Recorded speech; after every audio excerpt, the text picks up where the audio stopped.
নমস্কার বন্ধুরা, আমার স্বপ্নের ছাদ বাগান পরিবারের সকলকে জানাই শুভ সকাল। সেই সাথে আজকে ইংরেজি নতুন বছরের শুভেচ্ছা জানাই সবাইকে। এই নতুন বছর সবার খুব ভালো কাটুক, আনন্দে কাটুক। আপনারা সবাই আপনাদের পরিবার বন্ধুবান্ধব সবার সাথে সুখে শান্তিতে ভালোভাবে কাটান, ভগবানের কাছে এই প্রার্থনা করি। আজ নতুন বছরে আমি একটি শীত বাগানের খুব জনপ্রিয় এবং আমারও নিজের খুব পছন্দের একটা ফুল, এই ক্যালেন্ডুলা ফুল। এই ক্যালেন্ডুলা ফুলের যত্ন পরিচর্যা থেকে শুরু করে কিভাবে প্রতিস্থাপন করবেন তার A to Z আমি আপনাদেরকে দেখাবো। এই ক্যালেন্ডুলা ফুলটাকে যদি আপনারা ভালো করে দেখতে পাবেন এটা কিন্তু অনেকটা যে জারভেরা ফুল যেটা আছে না, জারভেরা যে হাইব্রিড জারভেরাগুলো হয় কিছুটা তার কাছাকাছি। এই যে ফুলটা দেখুন কত সুন্দর একটা হলুদ, এইটা হলুদটা ঠিক বাসন্তী টাইপের, আর সঙ্গে এই যে একটা হলুদ আছে এটা কাঁচা হলুদ টাইপের আছে। আমার 4টে আছে, তার মধ্যে 3টে হলুদ, একটা কাঁচা হলুদ পেয়ে 3টে বাসন্তী। প্রথম পয়েন্ট যেটা আমি আলোচনা করব, এই ক্যালেন্ডুলা গাছের মাটি তৈরি এবং প্রতিস্থাপন কিভাবে করবেন। তো মাটি তৈরি করার জন্য প্রথমেই আমাদেরকে কিন্তু জেনে নিতে হবে একটু যে এই যে মাটিটা আমরা তৈরি করছি তার সাথে আমরা আর কী উপাদান মেশাচ্ছি এবং সেই উপাদানগুলো ঠিক কতটা পরিমাণ নিয়ে মেশাবো এবং সেইগুলোর মেশালে তা কী উপকার পাবো, এগুলো একটু জেনে নিলে খুব ভালো হয়। তো প্রথমে আমি যে বাগানের বেলে দোআঁশ যে মাটি, এই বেলে দোআঁশ মাটিটাকে কী করব, রোদে শুকিয়ে একটু গুঁড়ো করে নেব যত সম্ভব। এই এরকম হাত দিয়ে গুঁড়ো হয়ে যাচ্ছে, তাহলে কী হবে বাকি উপাদানগুলো খুব ভালোভাবে মিশবে। আমার এখানে 4টে টব আছে, তাহলে সেই হিসাবে আমি যে অনুপাতে মেশাবো 50% বাগানের বেলে দোআঁশ মাটি নেব, তার সাথে 30% নেব এই যে ভার্মি কম্পোস্ট এবং 10% কনস্ট্রাকশানে যে বালিগুলো হয়, লাল দানার যে বালি, একটু মোটা দানার বালিগুলো নেবেন এবং সেই সাথে 10% কী নেব, এই যে কোকোপিট, গুঁড়ো কোকোপিটও পাওয়া যায়। তো আপনারা দেখবেন এই কোকোপিটগুলো যদি নেন আপনাদের প্রয়োজন মতো ভেঙে নিয়ে সেটাকে জল দিয়ে ভিজিয়ে রাখবেন। জল দিয়ে ভিজিয়ে রাখলে গুঁড়ো হয়ে ফুলে যাবে, তারপর সেটাকে আপনার পরিমাণ মতো নেবেন।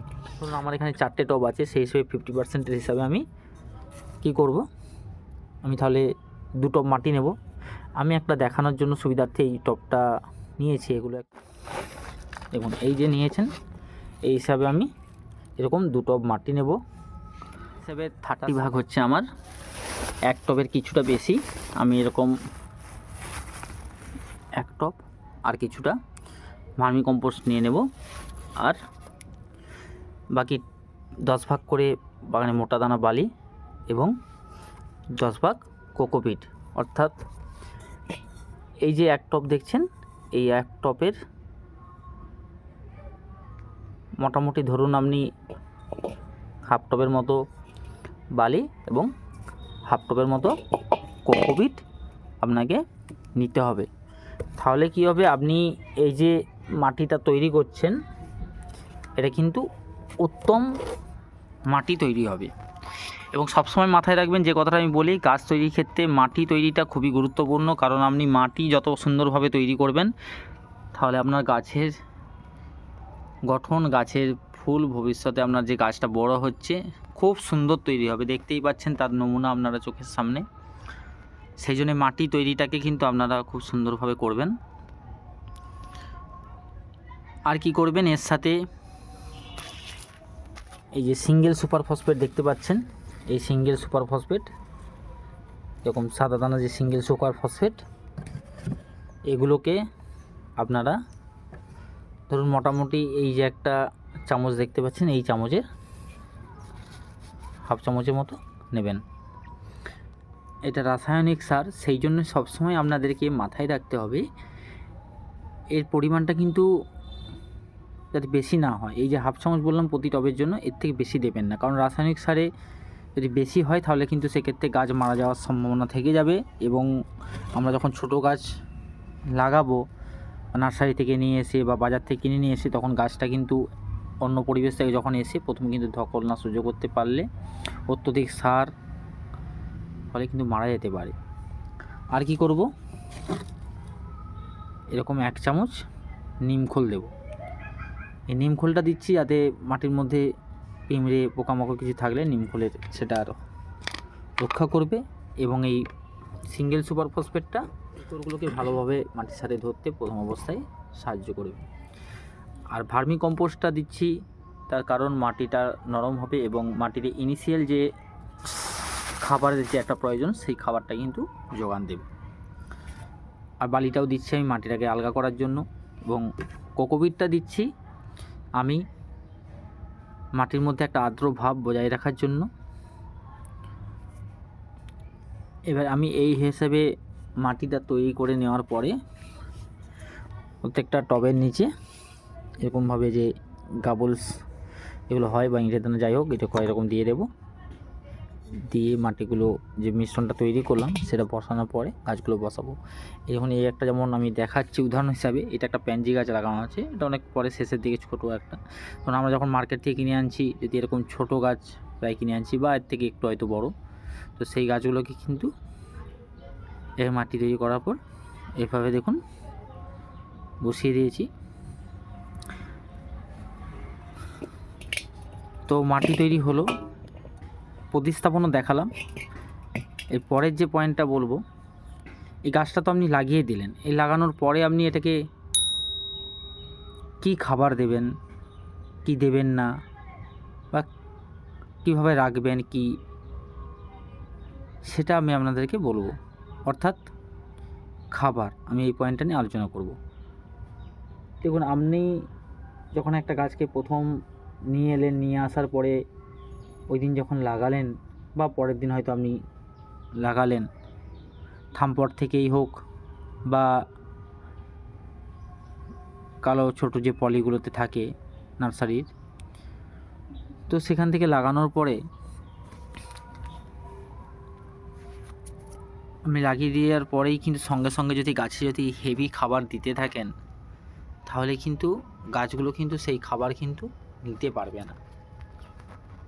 কারণ আপনি যে গাছগুলো নিয়ে এসেছেন, প্রথমত গাছগুলো একটু ছোট, দ্বিতীয়ত আপনি তাকে একটা পরিবেশ থেকে নিয়ে এসে আপনার পরিবেশে নিয়ে এলেন, লাগালেন, একটা ধাক্কা খেলো, সে সামলাতে তাকে টাইম দিতে হবে। সেটা না করে যদি আপনি পরকে পর খাবার দিতেই থাকেন, তাহলে কিন্তু গাছ কিন্তু রাম রাম হয়ে যাবে। সেই জন্য এই গাছগুলোকে লাগানোর পরে দেখুন, এইভাবে লাগানোর পরে আপনি চেষ্টা করবেন কমসে কম 2 থেকে 3 দিন সূর্যের আলো আসবে, কিন্তু ডাইরেক্ট রোদটা লাগবে না, আলো বাতাস খেলবে, এরকম একটা জায়গায় রেখে দেবেন। আর লাগানোর পর তো একটু ভালো করে জল দিতেই হবে, দিয়ে আপনি রেখে দেবেন সেই গাছটাকে। মিনিমাম 10-12 দিন রাখার পরে তারপরে কি করবেন, গাছগুলোকে এবার আপনি আপনার বাড়ির এভাবে ছাদে হোক কি আপনার বাড়ির সামনে ব্যালকনি, যেখানে হোক আপনি যে রাখলেন, সেখান থেকে কী করতে হবে, প্রতি সপ্তাহে একবার করে আপনাকে সর্ষের খোল ভেজানো যে জল, সর্ষের খোল আপনারা কম বেশি সবাই হয়তো জানেন, সেই সর্ষের খোল ভেজানো যে পাতলা জল, সেই পাতলা জল আপনাদেরকে ভিজিয়ে দিতে হবে। কিভাবে দেবেন না, খোলটাকে আপনি ধরুন ভিজিয়ে দিলেন আজকে, আজ থেকে প্রায় 3-4 দিন, ওটা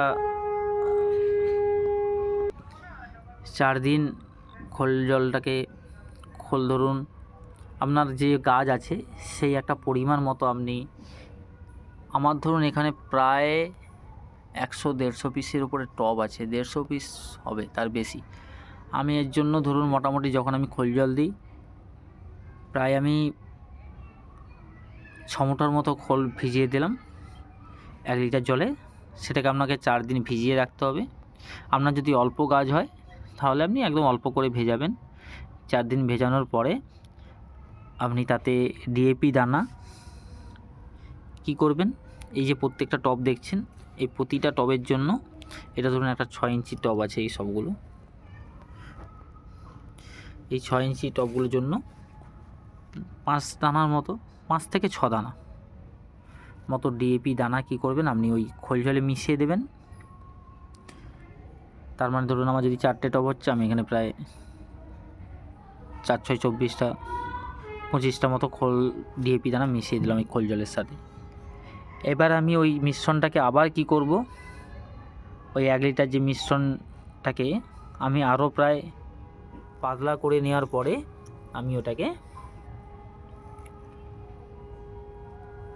প্রত্যেকটা গাছের গোড়ায় প্রায় হাম্মগের মতো করে করে দিয়ে দেব। এভাবে আমি প্রতি 10 দিন ছাড়া বা প্রতি সপ্তাহে একবার করে দিলাম।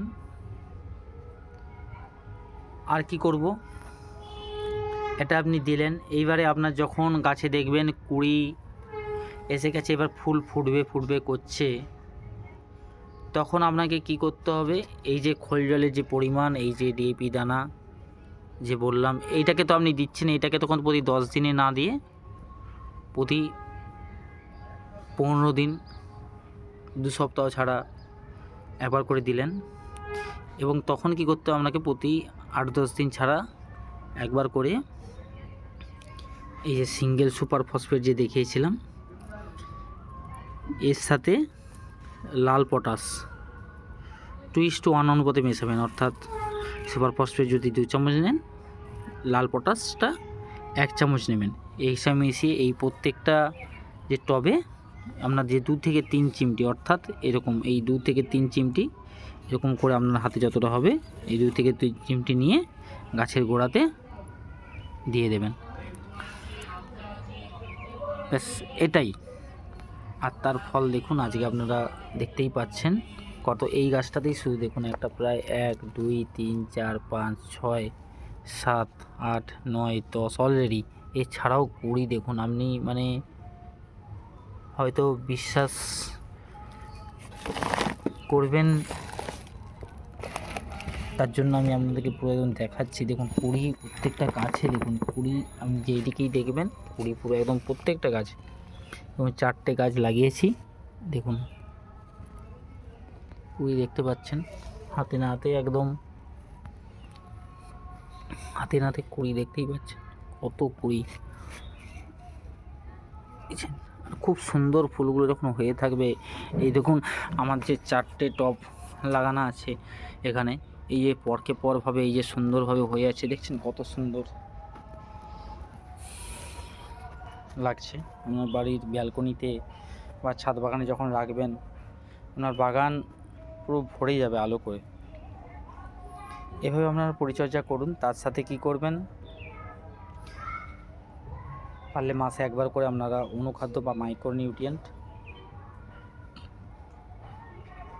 আপনারা দোকানে যাবেন, যে কোনো মাইক্রোনিউট্রিয়েন্ট বলবেন, পেয়ে যাবেন।